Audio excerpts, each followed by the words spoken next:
can do it. Now, what happens when a child who relies on the external environment, what happens when he or she hears you say the school that they're attending appear don't speak degrading?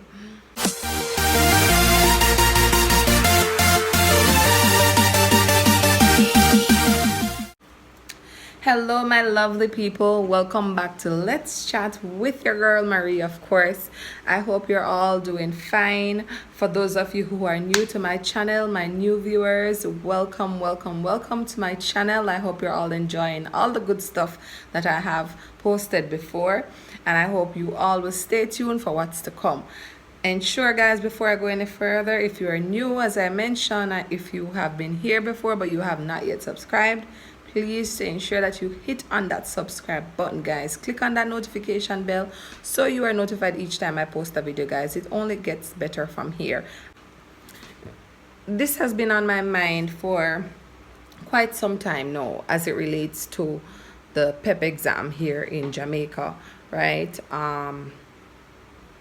Everyone should know by now that, for those of you who are not aware of PEP, you might have known it as GSAT, right? Especially as parents have your concerns as it relates to PEP exam, or as it relates to getting your child prepared for that exam, which was, of course, guys, we have to give the teachers their credit. It's not an easy thing to get students prepared to pass for school, as we Jamaicans would tend to look at it, as we classify many schools as the top ranking schools and many as the low ranking schools, or many as the done school, and many as those we would say are that's a school that the bride picnic them attend, and we would say this is the school that the done picnic them attend, right? I know in Jamaican society we have a tendency to label, and that is something I think many of us should try to shake off and change about us, because the students who are at that school, many of them suffer from, all of us is not intrinsically motivated. Many of us, we rely on family, we rely on friends, we rely on teachers, we rely on persons in our community to make us feel as if we can do it, or we are valuable, or we are important, right? But many of us, we don't need people who are intrinsically motivated. We don't need people to push us. We don't need people to tell us, hey, you can do it.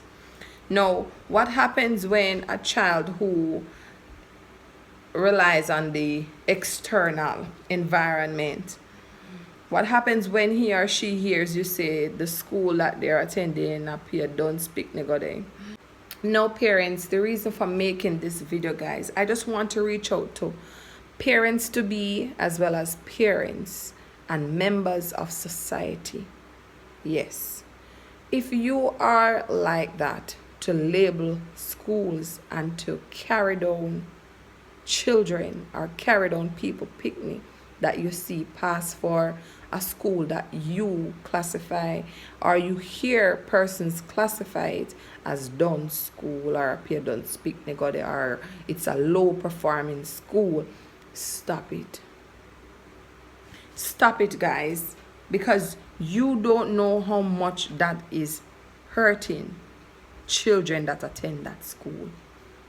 You don't know how much it is pushing many of them to not even show any interest in their work, show any interest in going to school. Many of them to even rebel on the teachers. They scull classes because they don't see the relevance, because people say the school done, people say me done, so I don't see the need for go school. And let me tell you something, this is when community people live pioneer. They don't know that they are sinking their own, and they're uplifting the one that they're sinking. Sometimes, oftentimes, many people don't know. Watch your mouth. Watch your mouth and what you have to say about other people's children. You have children too.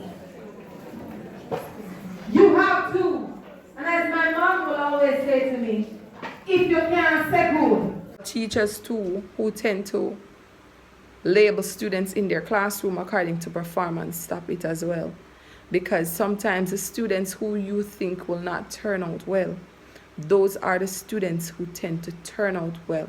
And if you even do have children in your classroom who is not performing good now, that does not mean that that child is going to be an adult in society who will not perform well.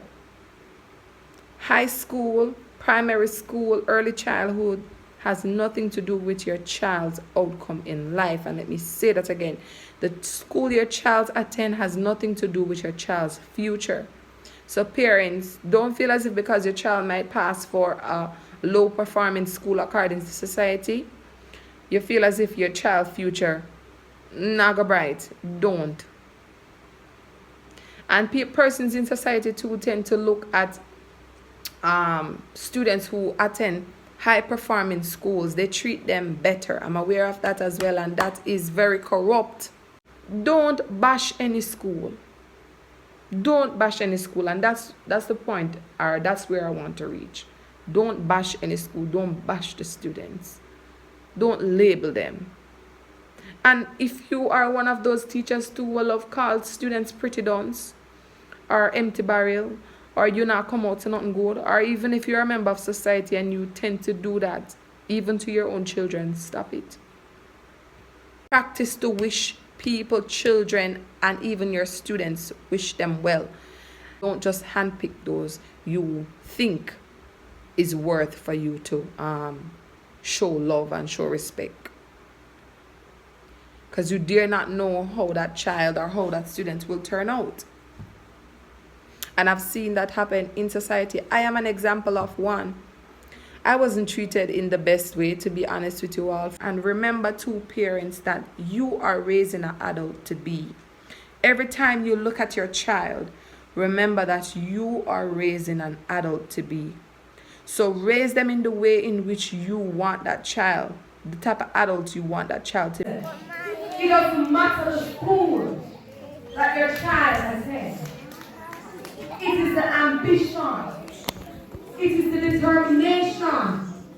It is the go-getter energy that drive towards success that determines how your child will turn out in life. So as parents, do not, and as teachers do not discriminate a child who you see in the class who has a lot to learn. Hope this video will also reach out to parents to do better and to try to bring out the best in our children and not the worst in them. And we are not perfect, but we can try to be the best parents that we need to be for our children, right? Teachers, let us stop from label the students within our classrooms. Let us stop from having our favorites as well. And parents, try to be more lenient with the teachers as well, because it is not an easy job. It is not an easy job to monitor 40, 30 odd, 20 odd students in our classroom. It is not an easy task. And many of us as parents, we struggle with children. We struggle with too. I have a lot of nieces and nephews, and sometimes I struggle with them. So just imagine a teacher within a classroom with 20, 30 odd, 40 odd. Just extend some courtesy sometimes and some respect. Because as teachers, we take a lot of burden off a lot of parents. And parents sometimes feel as if they don't have a role to play in imparting knowledge to their children. You do have a part to play as well when your kids are at home with you. I hope this video will help us all to be the better parent, to be the better teacher, to be the better member of society when it comes on to our children. Guys, see you guys next time when we chat here, and let's chat. Take care, guys.